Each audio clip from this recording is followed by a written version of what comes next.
여러분 질문 하나 드릴게요. 로봇 청소기 시장 1위가 어딘지 아세요? 삼성, LG. 아닙니다. 중국 브랜드 로보락, 점유율 46%, 2위 위아이, 에코백스 14%, 쌈위 드림이 13%, 삼성과 LG는 순위에도 없습니다. 이상하지 않으세요? 여러분, 집에 있는 로봇 청소기 한번 뒤집어서 보세요. 메이드 인 차이나일 겁니다. 근데 이게 끝이 아닙니다. 진짜 충격은 지금부터예요. 지금 이 순간 가전시장에서 조용한 혁명이 일어나고 있습니다. 아니, 혁명이 아니라 대지진이에요. 여러분이 알던 가전의 개념 자체가 무너지고 있습니다.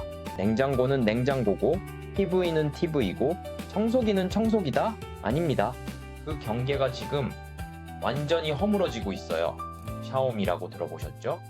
스마트폰 만드는 회사요. 2024년 매출 74조 원. 1년 만에 20조가 늘었습니다. 뭘로? 전기차예요. 스마트폰 회사가 전기차를 팔아서 대박을 쳤어요. 앵커, 보조 배터리 만들던 회사 아시죠?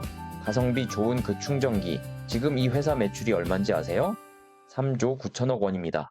보조 배터리로 시작해서 이제 로봇 청소기, 프로젝터, 보안 카메라까지 만들어요. DJI.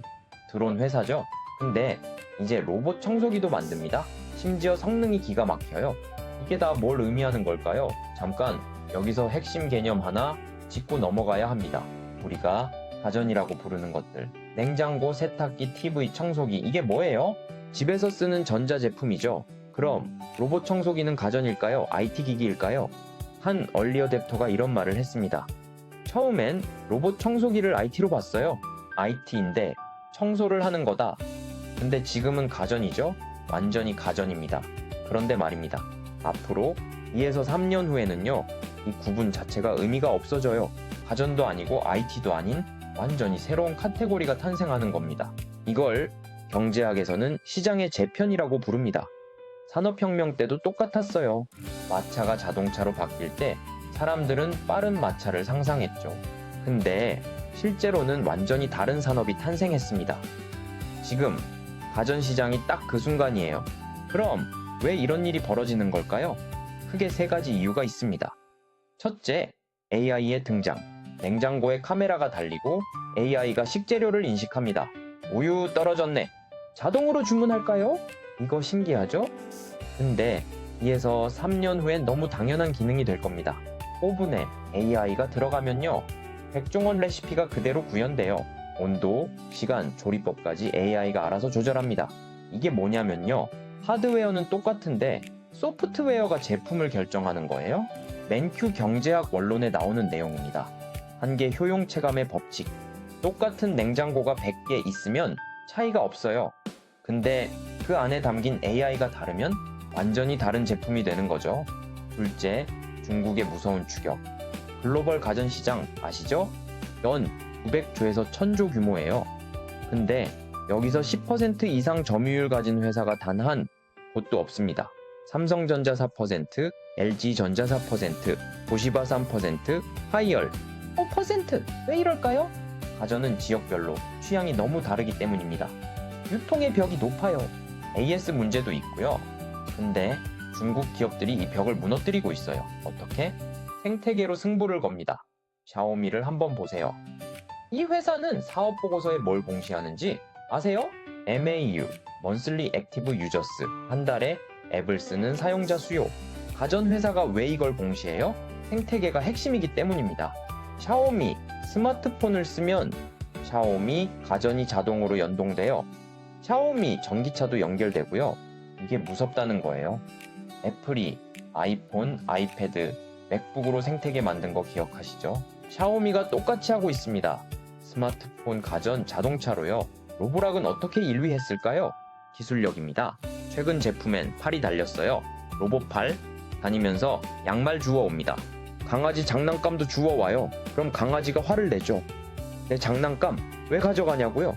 이게 웃긴 얘기 같지만 이게 로보틱스의 미래예요. 휴머노이드 로봇이 집안일 하는 시대가 곧 옵니다. 그게 5년 후일지 10년 후일지는 모르겠지만요. 셋째, 취향의 시대. 예전엔 이랬어요. 삼성 냉장고 살까? LG 냉장고 살까? 브랜드가 선택의 기준이었죠. 그런데 지금은 달라지고 있습니다. 백종원 레시피가 들어있는 오븐이냐, 나폴리 장인의 피자 굽는 법이 들어있는 오븐이냐. 이게 중요해지는 거예요. 브랜드보다 콘텐츠가 위로 올라갑니다. 이건 넷플릭스가 증명한 모델이에요. TV 만드는 회사보다 콘텐츠 만드는 회사가 더 중요해졌잖아요. 가전도 똑같아집니다. 근데요, 여기서 반전이 있습니다. 한국 기업들이 이걸 모를 리가 없어요. LG전자가 스탠바이미를 만든 거 보세요. 이동형 TV. 니치마켓이죠? 틈새 시장. 대중적이진 않지만 특정 소비자한테는 딱 필요한 제품. 연 판매량 추정 20만에서 30만 대, 매출 2천억에서 3천억 원 정도로 보입니다. LG전자 입장에선 큰 숫자는 아니에요. 하지만 의미는 엄청나죠. 왜 스탠바이미가 히트했을까요? 한국만의 독특한 문화를 캐치했기 때문입니다. 우리나라 사람들 거실에 소파가 있고 앞에 테이블이 있잖아요. 근데 그 사이 바닥에 앉아서 TV를 봐요. 배달시켜놓고 바닥에 앉아서 먹으면서 TV 보는 문화. 이게 설문조사로 나올까요? 안 나옵니다. 누군가 일상에서 직접 느낀 페인 포인트예요. 불편한 점? 그걸 제품화한 겁니다. 이게 바로 뭘 만들지를 고민한 결과예요. 한 전문가가 이런 말을 했습니다. 가전회사들이 어떻게 하면 잘 만들까에만 집중하는 것 같아요. 근데 지금 중요한 건 뭘 만들지죠. 맞는 말입니다. 성능 좋은 냉장고 만드는 건 당연해요. 이건 기본이에요. 근데 소비자가 진짜 원하는 게 뭔지 그걸 어떻게 찾아내느냐가 핵심입니다. 1997년 IMF 때를 기억하시나요? 한국 기업들이 위기를 기회로 바꿨던 순간이었죠. 지금도 똑같습니다. 중국의 추격이 무섭다고요? 맞습니다. 근데 기회이기도 해요. 우리가 더 잘해야 하는 부분이 명확해졌으니까요. 그럼 진짜 무서운 얘기 해드릴게요. AI가 사람의 취향을 대신할 수 있을까요? 큐레이션. 수많은 제품 중에서 딱 당신에게 맞는 걸 골라주는 것. 넷플릭스가 영화 추천하는 것처럼요. 한 전문가가 직접 테스트해봤다고 합니다. 내가 제품을 고르는 것처럼 AI도 고를 수 있을까 궁금했어요. 그래서 AI 에이전트를 돌려봤죠. AI 에이전트가 뭐냐고요? 쉽게 말하면 당신을 대신해서 일하는 인공지능 비서예요. 놀라웠습니다. 아주 비슷하게 골라내더라고요. 1년 전하고 6개월 전하고 지금하고 비교하면 큰 차이가 있어요.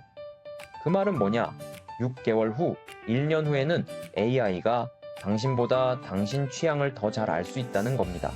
소름 돋지 않으세요? 이건 예측이 아닙니다. 이미 벌어지고 있는 일이에요.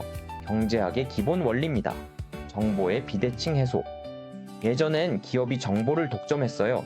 소비자는 몰랐죠. 근데 AI 시대엔 소비자가 더 많은 정보를 갖게 됩니다. 이 냉장고의 진짜 성능은 뭐야?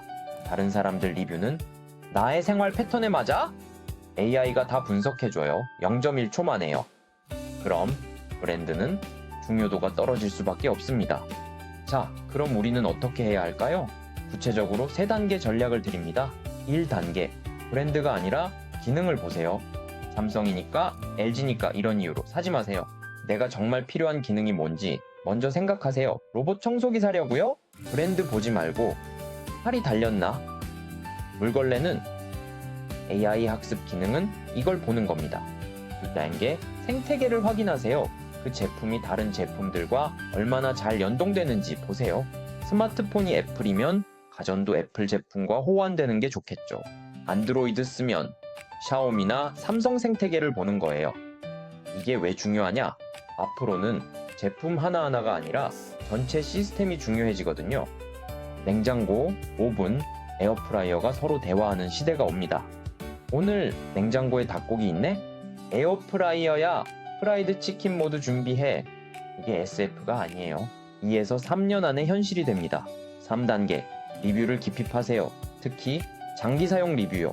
3개월, 6개월, 1년 써본 사람들의 리뷰를 보세요. 처음엔 좋았는데 나중엔 안 쓰게 되는 제품들 많거든요. 실제로 한 사용자가 이런 경험을 공유했습니다. 스타일러 샀어요. 처음에는 너무 좋았어요. 근데 옷 냄새 없애는 방법이 여러 가지더라고요. 환기시키고 햇빛에 말리고 그게 더 효율적이에요. 결국 자리만 차지하게 됐죠. 이게 니치마켓 제품의 함정입니다. 신기하긴 한데 꼭 필요한가? 이걸 냉정하게 봐야 해요. 근데 주의하실 점도 있습니다. 모든 사람한테 같은 전략이 답은 아니에요. 집이 좁으면 공간 효율이 최우선이죠. 스탠바이미처럼 이동 가능한 제품이 좋을 수 있어요. 반대로 집이 넓으면 각 방마다 최적화된 제품을 두는 게 나아요. 예산도 중요합니다. 최신 AI 기능 다 들어간 냉장고가 300만 원이에요. 근데 기본 냉장고는 80만 원, AI 기능이 220만 원의 가치가 있을까요? 이건 개인마다 다릅니다. 솔직히 말씀드릴게요.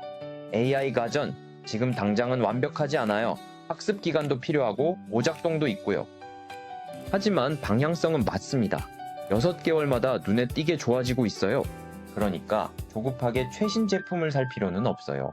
1에서 2년 기다리면 가격도 내려가고 성능도 더 좋아집니다. 다만 트렌드는 알고 계셔야 해요. 아, 시장이 이쪽으로 가고 있구나. 그럼 내 다음 구매는 이걸 염두에 둬야겠다. 이 정도만 해도 충분합니다. 마지막으로 드릴 말씀이 있습니다. 세상은 항상 나쁜 쪽으로 발전하지 않습니다. AI가 온다고 해서 우리가 선택권을 잃는 게 아니에요. 오히려 반대예요. 더 다양한 선택지가 생기는 겁니다. 예전에는 대량 생산 때문에 모두가 똑같은 제품을 썼어요.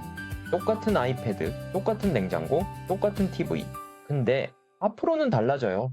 AI가 내 취향을 학습하고 생산 비용은 계속 떨어지고 소량 맞춤 생산이 가능해집니다. 당신만을 위한 냉장고, 당신의 요리 스타일에 딱 맞는 오븐, 당신 집 구조를 완벽하게 하는 로봇 청소기. 이게 SF가 아니라 2에서 3년 안에 현실이 될 겁니다. 재미있는 시대가 오고 있어요. 정말로요. 브랜드의 시대는 끝나고 취향의 시대가 시작됩니다. 삼성이냐 LG냐가 아니라 이게 나한테 맞느냐 안 맞느냐, 이게 전부가 되는 거예요. 그리고 이건 한국 기업들한테도 기회입니다. 우리가 더 잘해야 하는 부분이 명확해졌으니까요. 사람들이 진짜 원하는 게 뭔지 찾아내는 것, 그걸 제품으로 만드는 것. 스탠바이미처럼요. 중국 기업들이 하드웨어로 앞서가면 우리는 콘텐츠와 큐레이션으로 이기면 됩니다. 레이 달리오가 뭐라고 했죠? 위기는 변화를 강요하고 변화는 진화를 만든다. 지금이 딱 그 순간입니다. 가전 시장의 대지진, 두려워할 필요 없어요. 오히려 기대하세요. 더 재미있고 더 다양하고 더 나에게 맞는 제품들이 쏟아질 테니까요. 선택은 여러분의 몫입니다. 브랜드만 보고 살 건가요? 아니면 진짜 나에게 맞는 걸 찾을 건가요? 아직 늦지 않았습니다. 지금부터라도 시작하세요. 다음 영상에서는 AI 가전에 숨겨진 함정과 절대 사면 안 되는 제품 리스트를 공개하겠습니다. 놓치지 마세요.